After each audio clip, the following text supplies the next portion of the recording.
একটা ব্যবসা বা একটা প্রতিষ্ঠান সে কখন বুঝবে যে আমার এখন ব্র্যান্ডিং দরকার? এমন যদি হয় যে তুমি তুমি তুমি তোমার ব্যবসাটা মোটামুটি একটা স্কেল ওঠা শুরু হয়েছে, তুমি তুমি এখান থেকে এখন রেভিনিউ আসা শুরু হয়ে গেছে, ভালো হচ্ছে, এবং তুমি বুঝতে পারতেছো যে আমি যদি এখন একটু ডিফারেন্সিয়েট নিজেকে না করে, একটু যদি নিজেকে ভিন্ন করে মানুষের মনে জায়গা না তৈরি করি, তাহলে there is a very good chance যে অন্য কম্পিটিটররা আসলে আমি হারিয়ে যেতে পারি।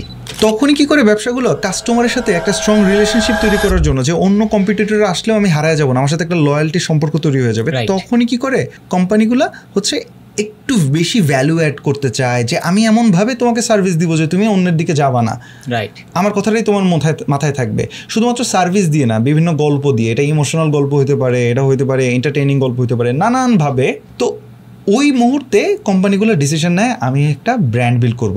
আর যে কোম্পানিগুলো অলরেডি এই জার্নিটা জানে, যেমন মনে করো আজকে মেঘনা গ্রুপ তারা একটা প্রোডাক্ট লঞ্চ করবে, ওরা কিন্তু এরকম বলবে না এই প্রোডাক্টটা বেশ অনেক দিন সেলস শুরু হোক তারপরে ব্র্যান্ডিং করবে, এটা বলবে না, ওরা ডে ওয়ান থেকে ব্র্যান্ডিং করবে। বিকজ তারা জানে যদি আমি মার্কেটে নামতে হয়, আমি যদি মার্কেটে কোনো একটা প্রোডাক্ট ছাড়ি, ওটার তো প্রচুর কম্পিটিশান, আমার প্রোডাক্টটার আলাদা করে একটা পজিশন তৈরি করতে, যেমন আমি বললাম প্রচুর টুথপেস্ট, তাইলে মানুষ আমার টুথপেস্টটা কেন ইউজ করবে, প্রচুর আটা আমার আটাটা কেন খাবে। এই যে আমি নিজেকে নতুন করে একটা প্রোডাক্ট ছাড়ার পরও মার্কেটে একটা পজিশন তৈরি করতে পারতেছি, এটা ব্র্যান্ডের ল্যাঙ্গুয়েজে আমরা বলি কি ব্র্যান্ড পজিশনিং। সো এই বড় কোম্পানিগুলো বা গোছানো কোম্পানিগুলো, অনেক মাঝারি ছোট কোম্পানিরাও করতে পারে। এই কোম্পানিগুলো কি করে কি ফ্রম ডে ওয়ানই তারা ডিসিশন নেয় আমি ব্র্যান্ডিং করবো। তাহলে তোমার কোয়েশ্চেনটা হচ্ছে ভাই আমি কখন ব্র্যান্ডিং শুরু করবো? সো তুমি যদি গোছায় কাজ করতে পারো তাহলে তুমি ডে ওয়ান থেকেই শুরু করতে পারো।